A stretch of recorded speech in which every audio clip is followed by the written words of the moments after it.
The Presidential Precinct is committed to offering a regular program of virtual events that keep our network of young leaders engaged and inspired in their work. Our offerings are threefold, each enabling a unique level of personal engagement with facilitators and fellow network members.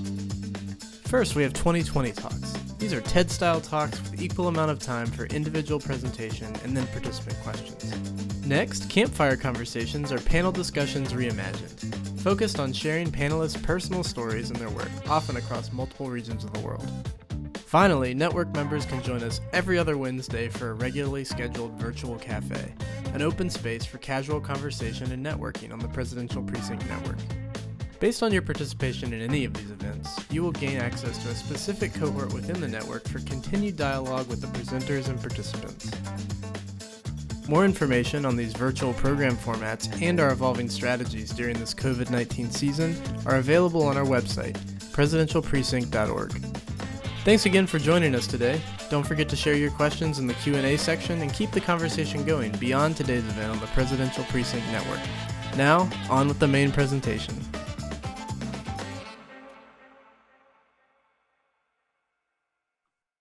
Hello, everybody. My name is Neil Piper. I'm the Executive Director of the Presidential Precinct, a nonprofit based here in Virginia that makes lifelong investments in emerging leaders who have a bold vision to change the world. Since 2012, we've hosted 1,200 leaders from over 160 countries through programs based here in the United States, and we bring together over 6,000 leaders virtually through the Presidential Precinct Network. Now, for today's Campfire Conversation, we have the privilege to be joined by Presidential Precinct alumna Toyosi Ogunsiye, who's the head of BBC West Africa, Raymond Nlovu, CEO of Community Investment Ventures Holdings, and Ifeoma Okaforobi, Director of the Operations of Tony Ilemilu Foundation. Today's event is completely sold out. We had over 100 people register from 30 countries. And today, as we get started, I invite everyone to introduce themselves in the chat by just saying where you're from. We'd love to hear from you. And today, Toyosi will introduce all the panelists that are here with us today. And we're here to have a casual conversation about our topic of choice today, which is emerging opportunities for young African leaders post-COVID-19. So first, I want to introduce Toyosi Ogunsiye, who's the head of BBC West Africa. Toyosi and I met in 2014 as a Mandela Washington Fellow. She was here at the Presidential Precinct for this incredible leadership program, and we became really close friends. And at the time, she was the first female editor of the Punch newspaper, which is the most widely read newspaper in Nigeria. And over the years, she's won over 30 awards as an investigative journalist, including a leadership award in 2016 given by the Presidential Precinct, the Young Leader Award, alongside Secretary Madeleine Albright. You'll find today, as I turn it over to Toyosi, that throughout the presentation, we encourage everyone to type in your questions in the Q&A at the bottom of your screen. And following the talk, Toyosi and or myself will share each of the questions with the panelists. Although Toyosi is the moderator today, she is also an expert in this space, and we hope, Toyosi, that you are able to answer some of the questions from the audience as well. So Toyosi, I'm going to turn it over to you to introduce our distinguished panelists for today. Thank you so much, Neil. That was a really generous introduction. Hi, everyone. Welcome to this webinar on emerging opportunities for young African leaders post-COVID-19. I'm joined by two really experienced entrepreneurs on the African continent, and it's my pleasure to introduce to you Raymond Nlovu, who is the CEO, Community Investment Ventures Holdings, and Ifeoma Okaforobi, who is here with me in Nigeria, not in the same office, but not too far away. She is the Director of Operations, Tony Ilemilu Foundation. Welcome. We're going to start this conversation with a brief introduction from both of them, and I'll be going to Raymond first. Can you tell us more about yourself and your entrepreneurial journey? Thank you, Toyosi. I'm literally a double-sided coin, as I like to describe myself. Started out my career in banking in the formal sector, And then after a 7-year stint, I decided I want to try my hand at entrepreneurship. And my first venture was in asset management. And then I went back very briefly into corporate and then flipped out again to start a stockbroking entity. Sold that, exited, as entrepreneurs like to say, to an international firm, and then moved my family down to the winelands and started my third business, which is a wine venture where we produce and market wines for the local and export market. And currently, I'm back again in corporate, leading a company which is involved in the digital infrastructure space. So I've been both throughout my life. Oh, interesting. I wish this conversation was physical. Would have had a wine tasting session after this. Absolutely. Thank you so much, Raymond. And Ifoma, can you tell us more about yourself? Okay, so I've worked across different multinationals, Procter & Gamble, Diageo, Coca-Cola International, mostly as commercial strategy. But throughout my work, I kind of noticed that there was need to nurture African entrepreneurs, and therefore I did a pivot and I went to not-for-profit, which is where I'm with Tony Milo Foundation today. Tony Milo Foundation is, it's a what we're doing is that we have this commitment over it's $100 million investment to identify and train entrepreneurs that have ideas that can make a difference in their society. And we're in our 6th year now, and we've trained over 9,000 entrepreneurs, because we've got some partners that came on board.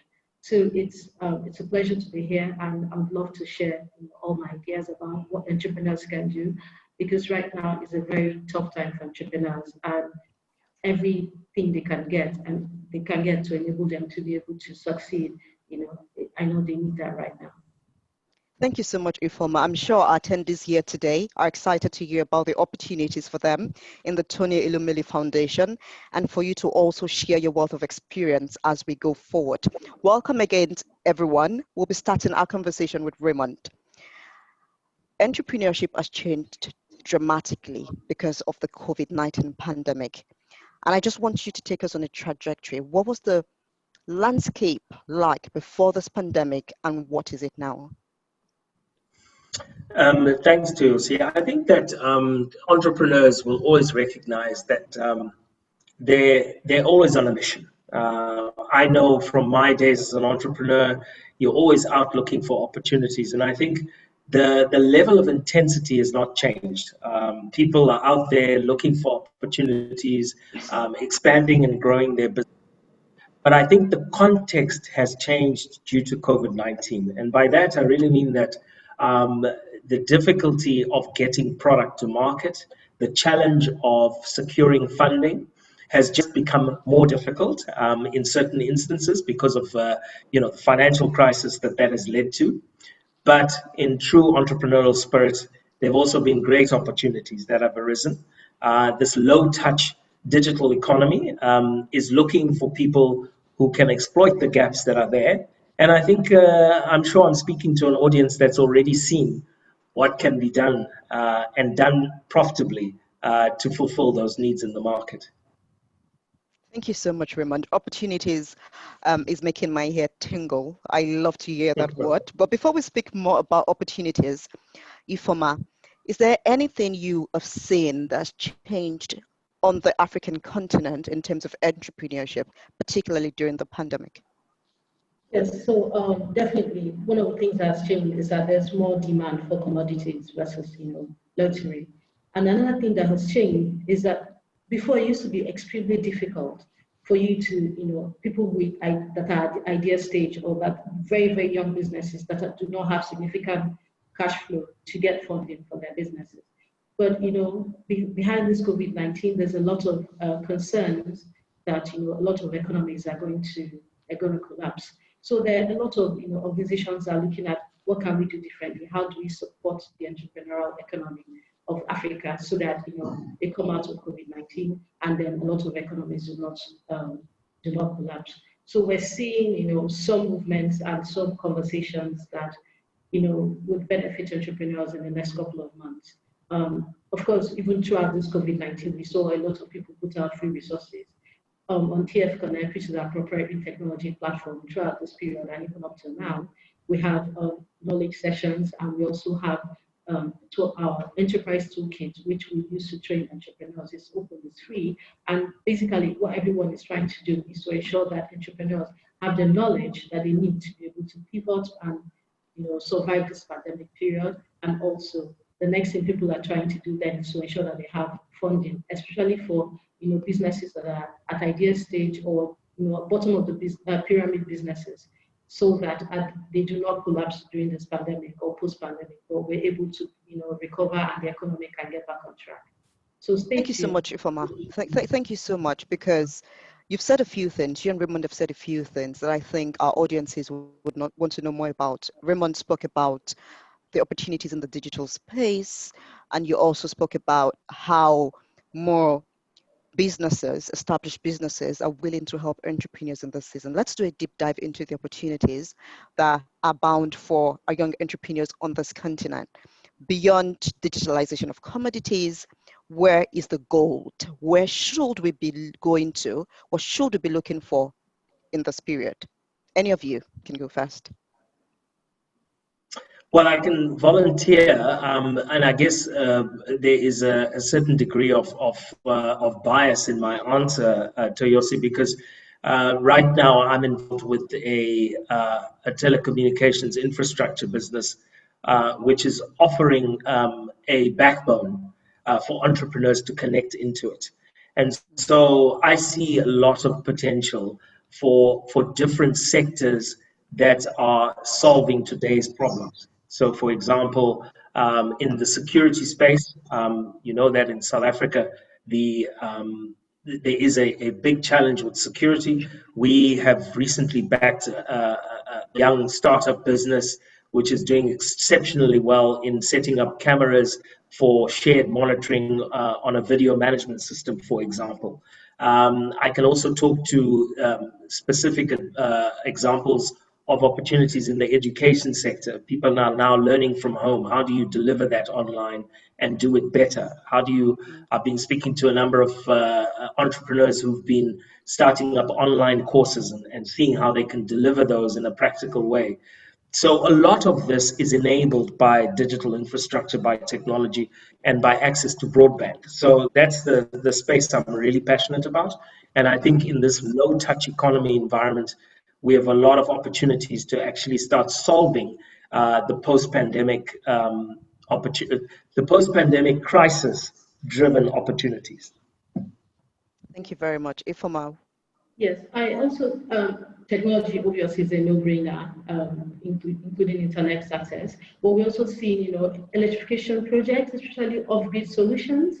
In the healthcare and food sector, we're seeing, move towards natural and organic and healthcare products and immune boosters. And even within healthcare, core healthcare, we're seeing, telemedicine and digital remote imaging, they're all coming up. And edutainment, so education, but with the entertainment value like games, education movies, and then agri manufacturing. There are lots of them coming up, and especially export business. So there's quite a lot happening right now, and everyone is leveraging technology because there's a lot of remote shopping happening. So your customer can be in any part of the world. So all the sectors that I've called, one of the things that underpins all of them is that they are all literally leveraging technology to be able to succeed at this period. Thank you very much, Ifeoma. Very quickly, is there any one organization that is providing funding for young entrepreneurs during the pandemic that you'd like to share with us? Do you know of anyone? My organization? Yes. Yes. So, like I said earlier, it's $100 million. And what we're doing over 10 years is that we want to, identify, train, mentor, and then provide seed capital to entrepreneurs that, have ideas that can significantly impact their, and to impact the environment and generate jobs and, help the economy. So how might young entrepreneurs reach you then? Because I'm sure so many of them are on this call and they're eager to know how to access this opportunity. So you can go on TF Connect. We open every 1st of January, and then so we do application drives. But over and above that, we also have partners like AFDB, UNEP, who also have programs that they're running through us. So we always announce when these programs come up, and when we announce them, we put it on TF Connect. So ideally, to get all this information, you need to be on TF Connect, because once all the opportunities come up, we announce it on TF Connect, what our opportunity and our partner opportunities. So you really want to be there. Plus, you have the free resources right now to learn how to structure your business to scale. You have mentors to help you if you're having problems with your business, and then you also see all the funding that is available. So, yeah, I mean, really is a no-brainer that you need to be on that platform right now. Thank you so much, Ifoma. Both of you have spoken so much about digitalization and how that is the future.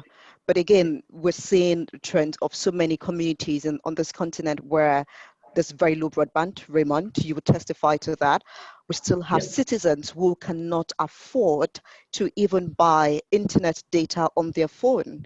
And so when you leave the urban cities, Nigeria, when you live Lagos and Abuja, if you're in Kenya, when you live Nairobi, if you're in South Africa, when you leave the capital, the question is, we're moving very quickly towards digitalization.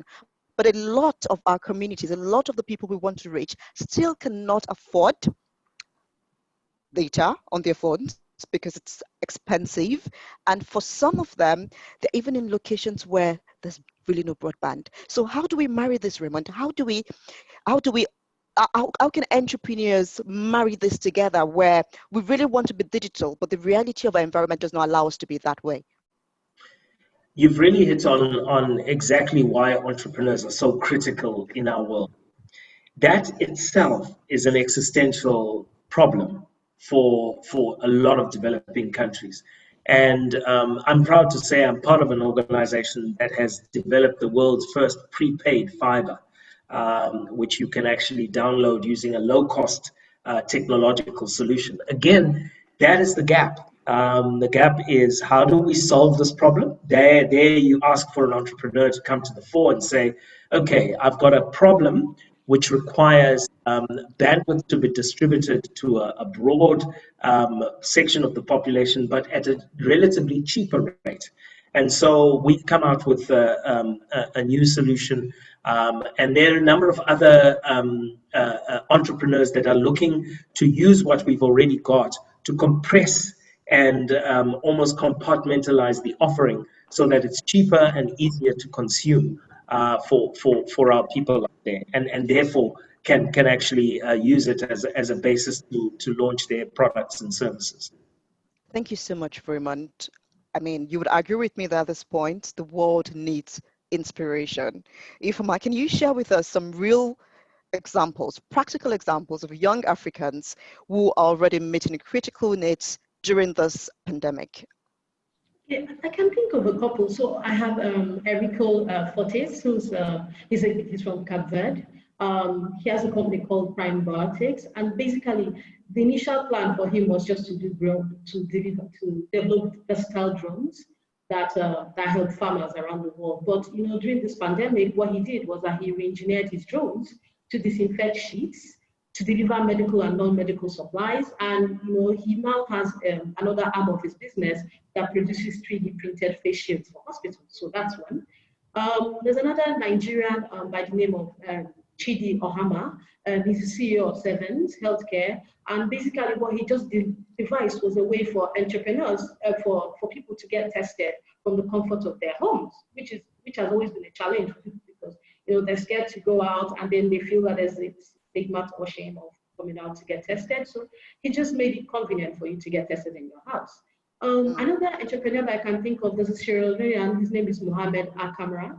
And basically what he did was that he noticed that they didn't have water in his neighborhood. And so he just built an automatic hand washing machine, which has been deployed across different areas in this community. So, and right now they can all wash their hands, and he just really helped his community. And another person I can think of, there's Juliet Namiju from Uganda, Kimuli Fashionability. What they normally do is that they confirm the turn plastic waste to fashion, to high fashion. But what she did this time around was that she converted the waste to disposable, biodegradable masks, which they shared for free to disabled to people who could not afford it. And basically, because of what she did, she got an award, during this period. So there's been quite a lot of entrepreneurs that have looked at this COVID-19 period, and they've turned what was supposed to be a problem to an opportunity, and they're kind of making a lot of difference in the society. So top of mind, these are like four. I try to call from different parts of Africa so that you can see that whether you're in Nigeria, or you're in Sierra Leone, or you're in Uganda, or you're in Cape Verde, that you are able to make a significant difference in your community and create jobs and just impact people. Thank you so much, Ifoma. Still talking about inspiration, Raymond. What are the big players and what investment trends are we seeing on the continent? So I think that one of the critical things that's starting to happen is what I call inter-regional cooperation, because what's happening is now entrepreneurs are starting to travel, before the pandemic that was, and starting to learn from each other. And I think with that has become a sort of cross-pollination of ideas in various sectors. So you're starting to see people saying, well, if we can do that in a South African context, why don't I take this idea in Kenya and maybe modify it for the local context and the local market? And the trend that I'm seeing now is that in each of the major, at the moment, it's very focused on urban centers, and hopefully it's going to disseminate as time goes on. But what's starting to happen is you're starting to get these global or local centers of excellence and accelerators, people coming together, forming mini ecosystems. So you've got funders, you've got business plan people coming together. I happen to be a mentor at a center like that in Cape Town, which brings together a number of financial institutions on the one hand, and then it also acts as a sort of incubator for young entrepreneurs to come and test out their ideas. And around it is a support system of mentors that are drawn from all walks of life that help on a regular basis over a sort of concentrated period interaction with these entrepreneurs to take their ideas from seed and concept stage right the way to market readiness and launch. So these are the things that are happening in the cauldron of our bustling cities at the moment, and it's very exciting. Thank you so much. Ifoma, you wanted to make a point just before Raymond started. You wanted to speak more about the big players. Yes, so again, we have UNDP, we have AFDB, we have AU actually. So one of the things we've seen is that there's been like a unification of ideas and cross-specialization of ideas. So a lot of people are coming together as partners to say, how can we solve our problems? How can Africans solve African problems? And that increased awareness is making it easier for you to have access to knowledge, access to technology, access to whatever it is you need to be able to create the vision and to be able to be the change that you need. So I'm quite happy with that trend. And like I said, in a couple of months, when we're going to hear a couple of announcements, more programs are coming up, because the focus right now is to ensure that COVID-19 does not make the African economy to collapse, or instead the focus is to bring in as much funding as possible and as much democratization of ideas, as much knowledge, and as much share and reapply, so that the economy is able to survive and Africans are empowered to be able to own their outcome. Thank you so much, Ifoma. Thank you for that. Raymond, I was listening to you very intensely when you were speaking about the corporations that have been born as a result of this pandemic. But there's still a lot of challenges that stand in the way of those corporations, whether in terms of policies, government regulations. How do you think, or what kind of policies do you think governments need to be looking at to foster entrepreneurship and innovation among African young entrepreneurs? I think the first thing we need to do is have a change of attitude towards entrepreneurship, that actually It's the done thing. So that this whole attitude that you need to go and get a job and make use of yourself becomes passé. Because actually, if you're solving a problem and someone is prepared to pay you for it, hey presto, you're an entrepreneur, right? And I think that we should be getting our youngsters as early as school-going age, even in primary school, to be thinking out of the box about not what are you going to be only in professional terms, but what problems do you see in the world that you could potentially be a part of solving? And that's the entrepreneurial spirit that you want to start right at a young age and actually be teaching it as a subject in schools. So that by the time someone gets to university, even if they're looking to study a particular discipline, they have a sense as to how they're going to be the one to bridge that gap and actually create jobs, not be looking for one. So I think that's one. And another thing is obviously just creating, I think, much easier access to not just funding. I don't think funding is the only problem. I think it's the technical skills to ideate, to actually put together your proposal and how to pitch. How do you actually access those markets that you require? And the third thing that I think needs to happen is a much more rigorous forming rigorous linkages between corporates and entrepreneurs.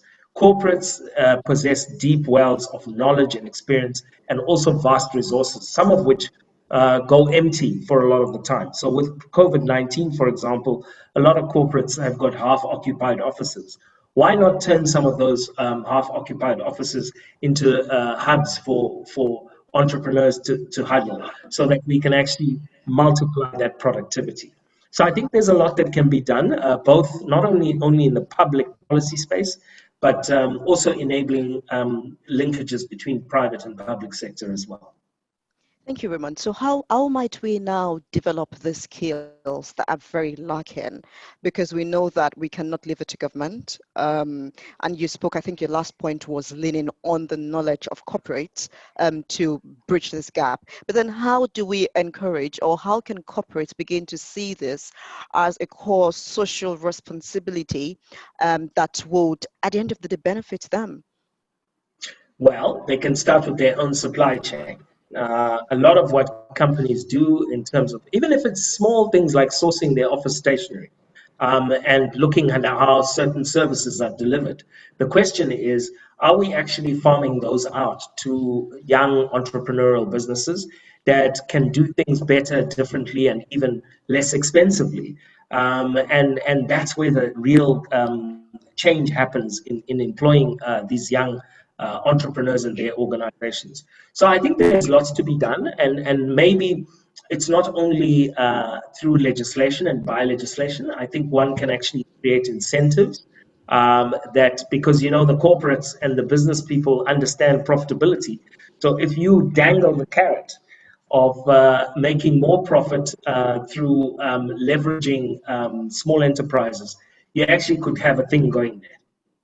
I'm excited about all the solutions you're dropping on the table, Raymond. Ifama, what are your thoughts about this?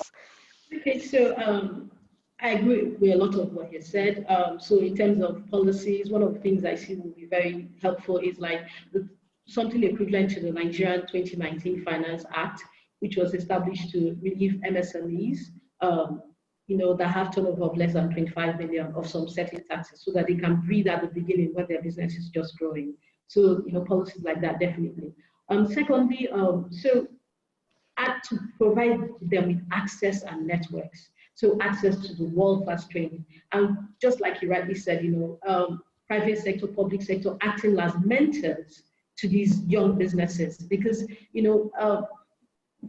there's no need for them to make the mistakes that the big corporates have made and have learned from. They can, stand on the shoulders of giants and, just grow and scale immediately.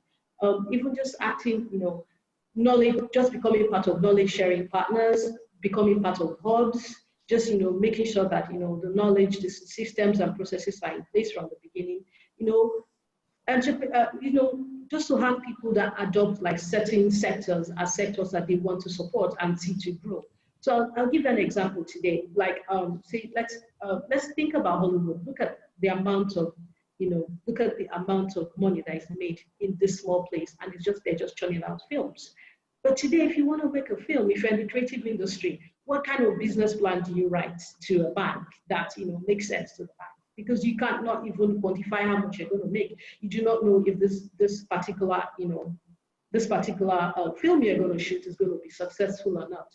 So I think also it goes down to some certain sectors, getting private and public sectors, private and public individuals to adopt on certain sectors that are able to make use of two things that we have, which is lots of people and then lots of resources that are just able to adopt those sectors that can take up a lot of people and help that sector to grow.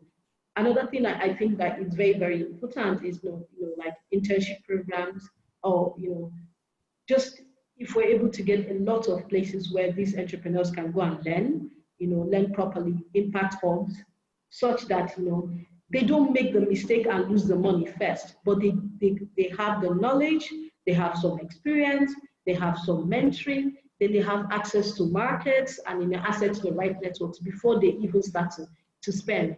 That way, they're set up for success from the beginning. And that's one of the things that we try to do in the foundation, and that's why we have TF Connect, because it gives you access to networks of like-minded people. If you check the sector you want, you see a lot of people in that sector. It gives you access to market directly because we have a marketplace that can sell your product, and we give you access to the training that you need. But we need more people to get on board and do this. And then we also do advocacy. So across different countries, when we have entrepreneurs in those countries and they come to us and say, this is what we're facing, because we have the annual forum where we have lots of people that come together, government, private sector, they all come together, the entrepreneurs themselves, impact hubs.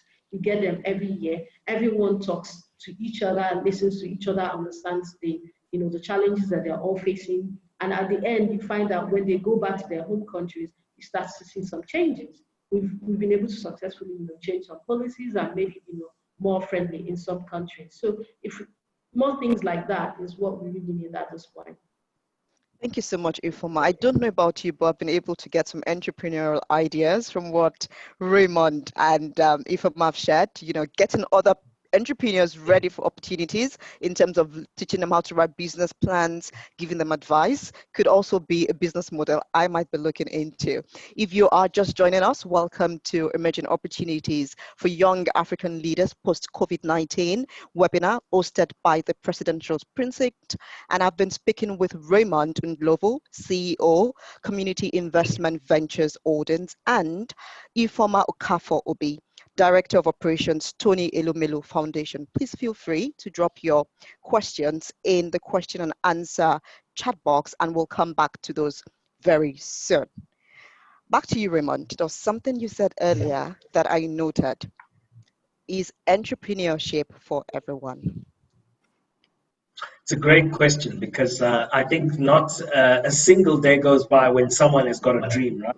And they're thinking, maybe this is my opportunity. I think it is, just as long as you're prepared to go beyond yourself and look to serve a purpose. If you're doing it for the money, you're doing it for the wrong reasons, I'm afraid. I think the money often is seen as the breakthrough success. It's the impact first that comes. The money follows.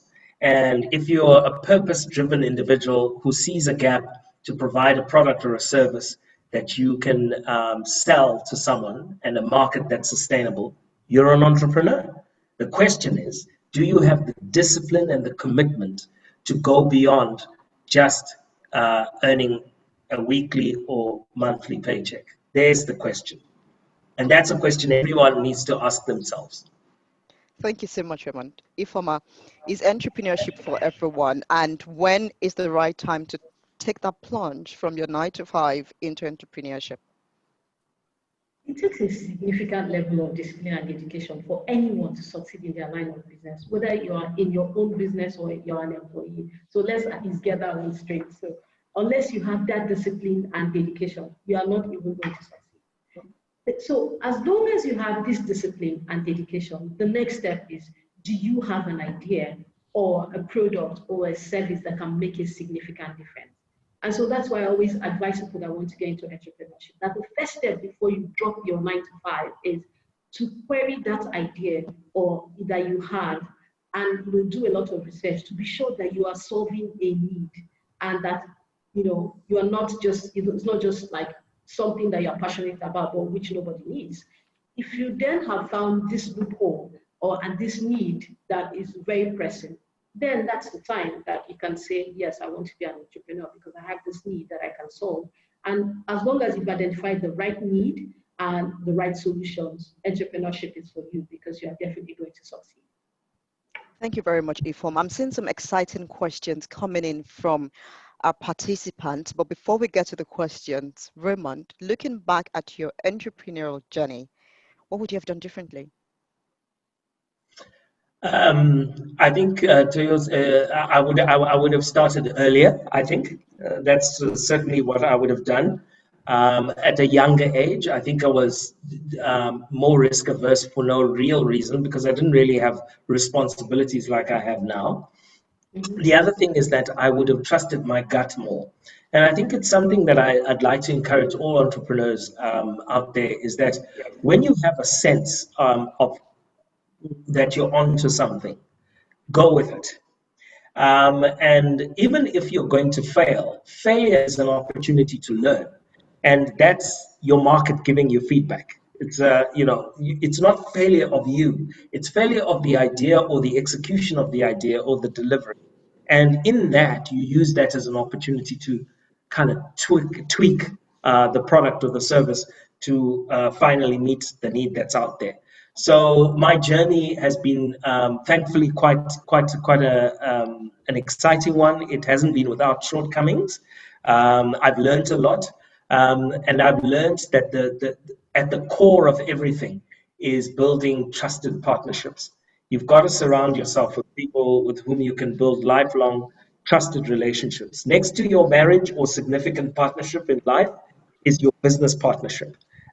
If you can build that at an early stage, then you're onto something, because the benefit of going into something with other people is just manifests manyfold. I agree with you absolutely, Raymond. You couldn't have said it better. Ifoma, for aspiring entrepreneurs who are listening and they have great ideas, but they don't know how to get it off, what advice would you give to accelerate their efforts? Well, my first advice is that you should get the knowledge first. Attend the training so that you know what you know well, and you find out your gaps, you find out your strengths, and you find out if you need a partner for that journey. It will save you a lot of wasted time, money, and resources. Then the second is then, of course, when you do start, there are lots of, places where you can get your training right now. Like I've said here, I've probably said it so many times now. You can get your training, you can get, access. You have the business plan tool that I can help you to do your business plan correctly and put up your milestones, and it's for free. So why not use as many free resources as possible? Then when your business starts, you have to be very careful and very diligent about your finances. Keep your books up to date and pay your taxes, because you never know when that additional grant is coming or when that investor is coming, and you always need to be ready. And the final thing I want to say is that, times right now are very difficult and uncertain. But you know what? The businesses that we know that are succeeding very well all started, during times like this. I mean, look at what has happened to Zoom, this period. This has been like their time, and a lot of, healthcare people are going into telemedicine and all that. So don't say, oh, this is the wrong time when COVID-19 is, I would have done so well if not for COVID-19. No, this is the time, opportunity, this is the time that you can get it right, because you have enough time to take a deep breath and think. And then, there's a lot of funding coming for people that have fantastic ideas over the next couple of months. Just keep an eye out for them. You must not do everything by yourself. Prepare yourself so that when this opportunity come up, you are able to, maximize it. You have, anything they ask for, you have it ready, and you're among those shortlisted to, benefit from that. But most importantly, know what you do not know, and find out very early if you need a partner on that journey. Thank you so very much, Ifoma. We have a few questions coming in, and I think the first one that came in was for you, Raymond. And our participant is saying, you mentioned the low touch economy, and that's a challenge when it comes to marketing new products and services. How can entrepreneurs be creative about giving customers and clients the opportunity to see, touch, and experience what their business has to offer? So that's a great question, and it goes to the heart of what we're going to be needing to do in this new context of a post-pandemic world. I don't think we're going to be going back to where we were before. I think there's been a reset in how we do things, and to that extent, one's got to be saying, how do I make sure somehow that I do a combination of what's virtual? We're having a virtual conversation. It feels like I know you already, Toyosi, after just an Yeah, hour, me too. and we're connecting, right? And that's real. It's that's why we're having this webinar. But by the same token, I completely agree with the question that's been asked about the difficulty. The question you have to be saying to yourself is, can you, in a very modular way, provide an interaction with your product or service in a way that is gives the customer just enough experience to want to take a chance on your product or service? So how can you present a sample-like experience of your product? Can you deliver it in some shape or form? I mean, couriers are out there. There are different entrepreneurs that are actually starting businesses to help solve your problem. So you need to be looking for people who are out there that have then said, why don't I start a delivery service to deliver small parcels to people? Things like that. Online marketplaces are now a global phenomenon. There's so many things that we can and should do to think and act differently in this post-pandemic world. And is there any difference, Raymond? Thank you so much for that insightful answer. And back to you again. Is there any difference between business entrepreneurship and social entrepreneurship?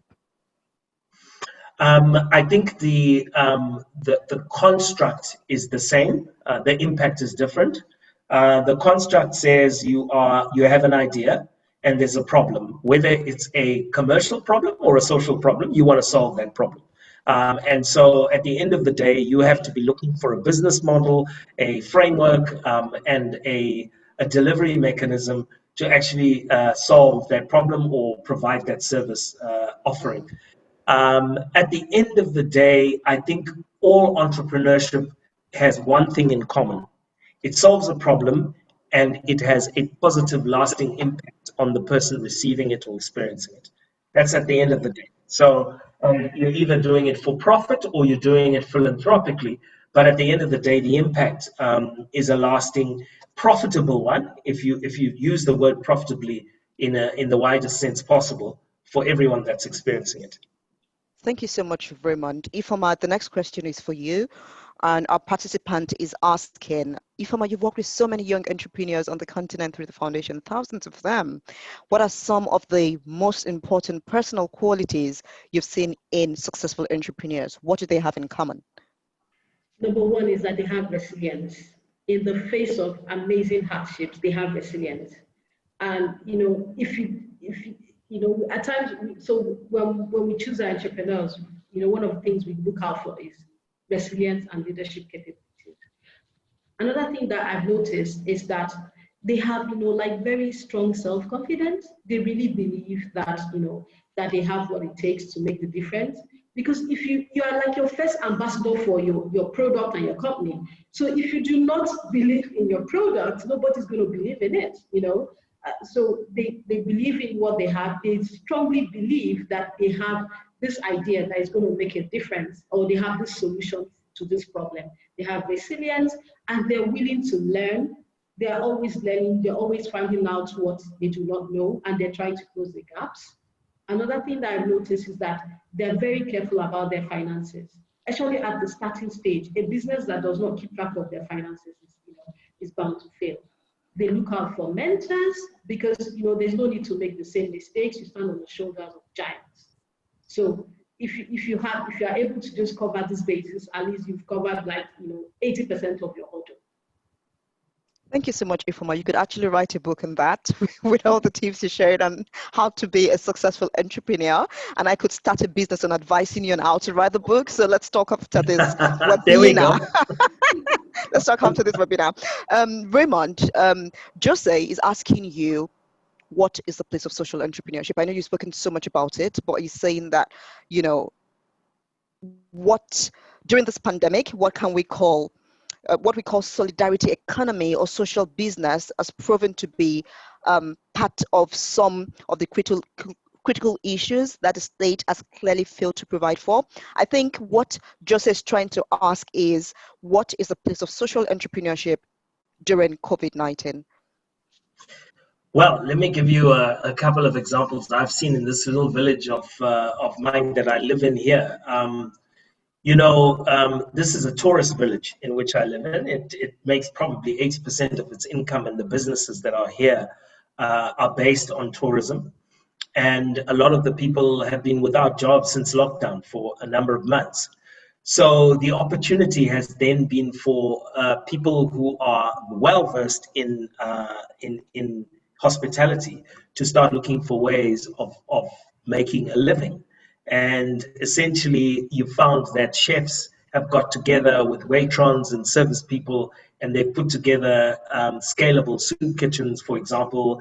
And beyond that, they're starting to say, how can we start feeding schemes for people to start growing their own healthy food, as an example. So the point I'm really making is that the starting point for a social business coming particularly out of a post-pandemic world is to say, how do people bounce back using the very skills that they've got as an opportunity to move forward?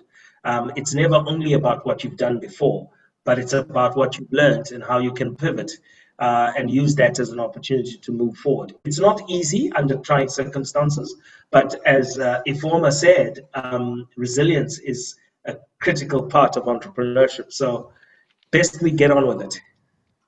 Thank you so much, Raymond. I know that we are having this conversation on post-COVID, but Damas Mu Tagoma is saying, what if COVID hangs on a little longer? What if COVID doesn't go away in our communities? How can entrepreneurs continue to survive if this pandemic remains with us? Ifoma, your thoughts? Yes, I do. So, number one is this: there's the hallmark of every business is that they know when to reinvent themselves. They know when to pivot. They know when the time for a change has come. And so, whether COVID happened or not, something else was going to happen to your business anyway, and you were going to have to pivot at a point in time. What this does for you is that you are pivoting faster than you probably would. But what it also does for you is that it's an opportunity for you to streamline, to go back to the lean mindset. So if this continues, you just keep innovating, you just keep leveraging technology, you just keep cutting off the fat in your business, and you just keep reinventing yourself to be able to succeed.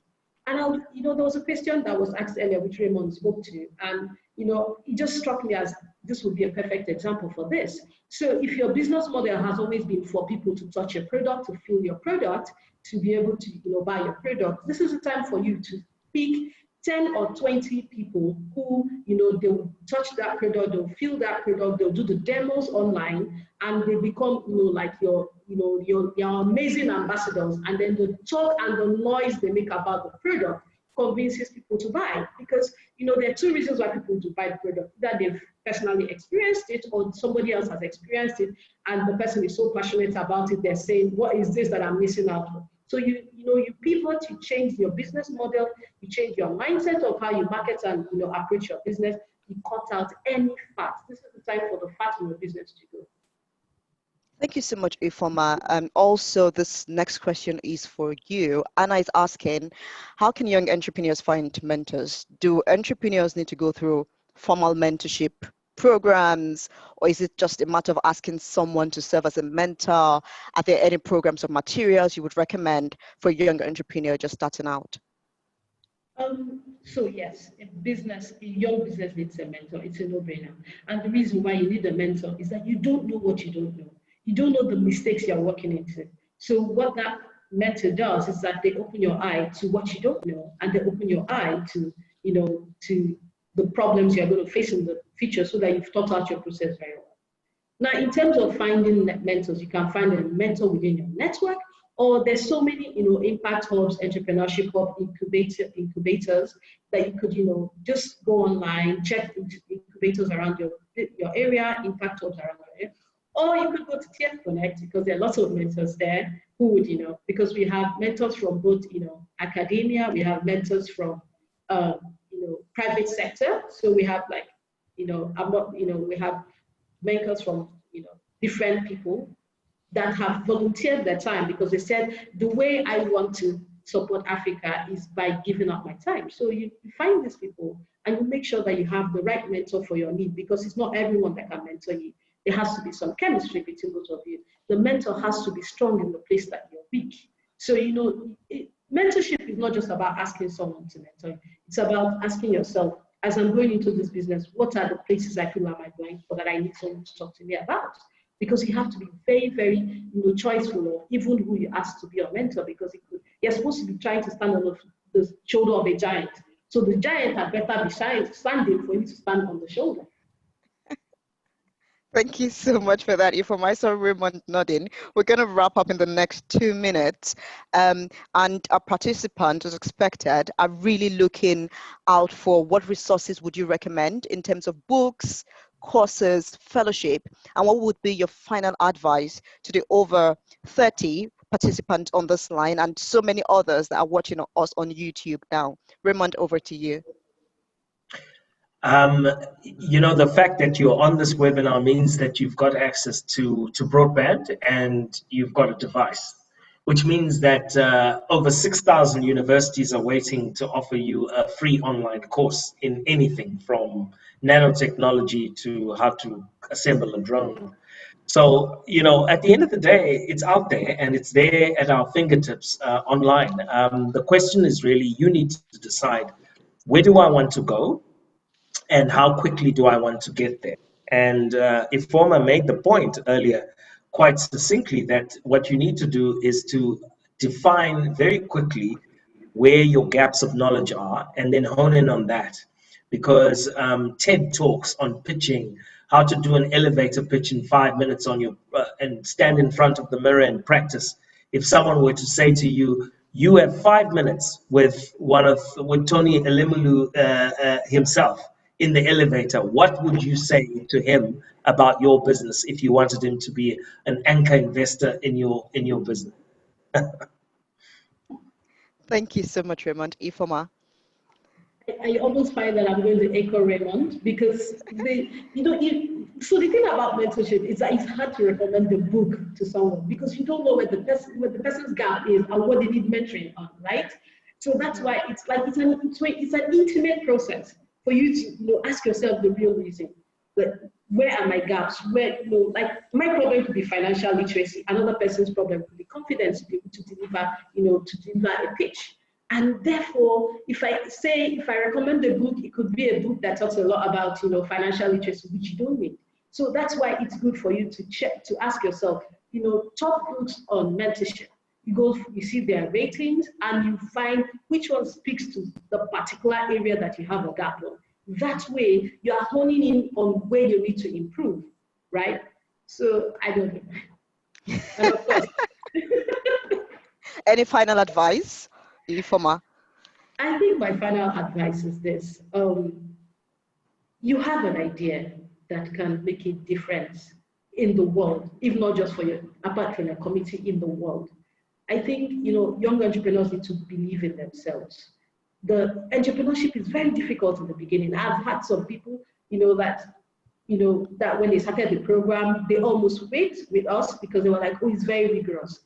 Well, guess what? They're the people that their businesses are doing very well, because once they got over that initial shock of what they've gotten themselves into, they pulled up, they pulled themselves up mentally and said, I can do this, and they're doing it. I gave examples earlier of 4 people, and I really gave from different parts of Africa.